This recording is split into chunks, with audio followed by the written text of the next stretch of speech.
मनोज को टिकट मिला है और आप सब जानते हो मनोज की राजनीतिक विसात और शुरुआत मेरे घर से हुई।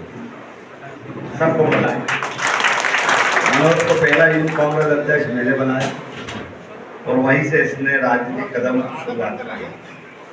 हमारे परिवार का सदस्य और जब मैंने इसकी मदद उस समय करी है और जब राजनीति में लाया तो ये सोच कर लाया होगा कि ये व्यक्ति कुछ करे।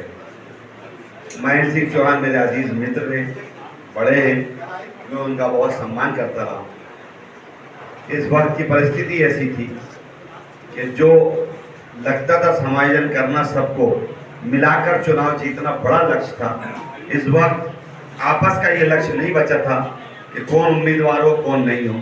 इस वक्त कमलनाथ जी और कांग्रेस के सुरजेवाला जी का एक ही लक्ष्य था कि हम वो चयन करें जो समायोजन हो जाए और किसी तरह भी हमारी सीट जीत जाए।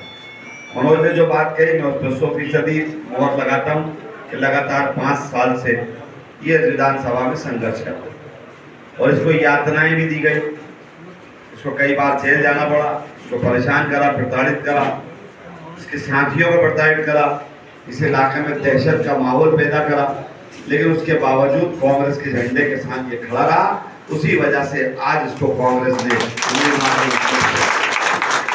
और हमारी लड़ाई बड़े स्पष्ट है, कोई चोरी और छुपी की नहीं है। एक तरफ नफरत है, एक तरफ मोहब्बत है, एक तरफ जुल्म है, एक तरफ मजलूम है। अब हमको तय करना है कि जुल्म वालों की मदद करना है या मजलूमों के साथ जाना है।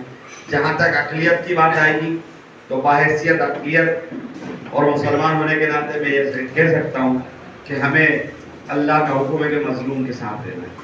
हमें जालिम के लिए मना किया गया, जालिम के हम कभी तरफदार नहीं हो, तो जब जुल्म के हम तरफदार नहीं हो सकते तो फिर कैसे होगा।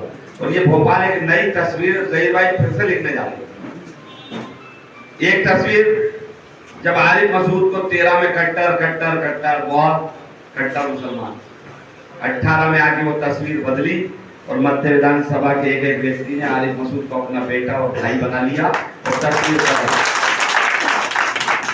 मैंने छाती ठोक के कहा था मध्य विधानसभा में कि आजा भाई शिवराज, मैं तो बहुत इंतजार में हूं कि तू आजा, तो एक बार हिसाब बराबर कर ले तो सारा काम ही हो जाए। तू नहीं आया तेरा वो है, लेकिन मेरा कोई कसूर नहीं।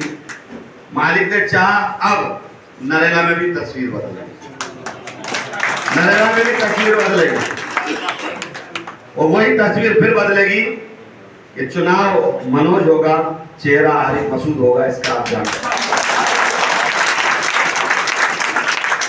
सरकार बनेगी कहां से? एक एक व्यक्ति को जीत के आना पड़ेगा तब सरकार बनेगी। और जो लोग वोट काटने की कोशिश कर रहे हैं उनके एक एक वोट को काटने से रोकने का काम आज से आप लोगों का होगा कि किसी हाल में वोट कटने नहीं देना। और इसलिए नहीं कटने देना, जो बात मैंने शुरू करी है कि मजलूम के साथ हो गए, तो याद रखना मध्य प्रदेश के झगड़े फसाद, याद रखना बुलडोजर की आंधी जब चली तब तुम्हारा भाई आरिफ मसूद छाती ठोक कर विधानसभा में इनसे लड़ना था और कोई मैदान में नहीं था। वहां के लोगों की चीखें याद रखना, जिस तरह से बुलडोजर चलाए गए, ये याद रखना कि रातों रात बस्तियों को उजाड़ दिया गया। इन सब से आज कांग्रेस को इस बात की जरूरत है कि इस सब के लिए कांग्रेस अकेली क्यों लड़ती है। राहुल गांधी जी को कई जगह अपमानित करने का प्रयास किया गया, क्यों किया गया? क्योंकि वो सबकी बात कर। और मैं अक्सर कहता हूँ एक मजहब की बात करना तो बहुत आसान है, चौड़ी छाती और बड़ा आदमी उसको मानता हूँ जो सारे मजहब के लोगों को एक माला में पिरोले। मैं उसको इंसान मानता हूँ। एक समाज में तो हम भी जाए, हम भी अपने अपने लोगों की बातें करें, बहुत सारा बयानबाजी करते हैं आप लोगों के सामने जज्बाती, आप खुश हो जाओ, उससे क्या फायदा। हिंदुस्तान की मिसाल जो चांद भाई ने दी अभी, ये बात सच है कि आजादी की लड़ाई का मंजर सामने नहीं है। अगर उस मंजर को सामने रखोगे तो समझ में आ जाएगा। और आज भी कांग्रेस मजलूमों के साथ खड़ी है। बहुत सारी कोशिशें होंगी, अभी तो चुनाव की शुरुआत हुई है, मैं आऊँगा बीच बीच में, कई बार आना होगा मेरा, मैं इंशाल्लाह जरूर मनोज के लिए आऊँगा। लेकिन ये सारी शुरुआतों से आपको घबराना नहीं है। और आपका मनोज तू कहाँ फिक्र में लगाया, तू तो लड़ा, तू धूल खा लेगा, तेरे सामने वाले को तो ब्यूटी पार्लर से फुर्सत नहीं है यार। ब्यूटी वाला जाना है। मैंने कहा विधानसभा में जवाब नहीं देगा सही भाई, मैंने कई बार का छुपाया, मैं यार ये तो बता दे तू कि ब्यूटी पार्लर कहाँ है यार, मैं देखो एक आध बार कटिंग वटिंग करा के यार बचता है, मुझे बात देता है। तो भाई को तो ब्यूटी पार्लर का शौक है, तो भाई अभी एक आध घंटा कड़क कपड़े वपड़े पहनेगा। फिर बाबा को लेके आ गए थे, तो बाबा ने भी कह दिया कि भैया बाबाओं के चक्कर में मतलब जनता को पकड़ ले, बहुत हो गया, 15 साल बेवकूफ बना दिया, अब नहीं चलने वाला। ये वोट बांटने का काम भी बहुत हो गया, अब यहाँ नहीं चलने वाला कोई वोट काटने का।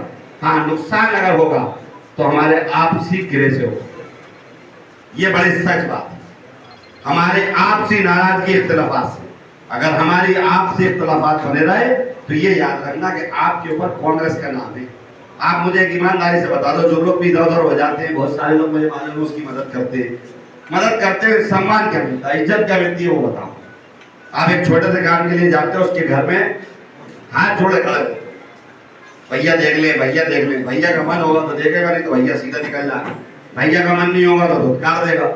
भैया का मन नहीं होगा तो कह देगा जुआरी सटोरी जो उनने पाल रखे उनको लेके आओ। तो तुम ये सोचो तुम्हारी इज्जत कहाँ खड़ी कर। आज ये विकार कर दिया कि हमको इस जगह पे जाना पड़े, और अगर यही जगह पर पलट कर देखो कांग्रेस का एमएलए होगा, गिरबान खींच कर बुला लोगे घर में से कि भाई हाँ तू हमारा भाई है, हमने तुझे बनाया, तू हमारा काम कर। वो तुमसे ये नहीं कहेगा कि भैया मैंने कागज को पकड़ लिया, कह नहीं आप हमारे पड़े। ये है कांग्रेस का अंतर और बीजेपी का अंतर। इसलिए अपनी इज्जत को, अपने सम्मान को पहचाना।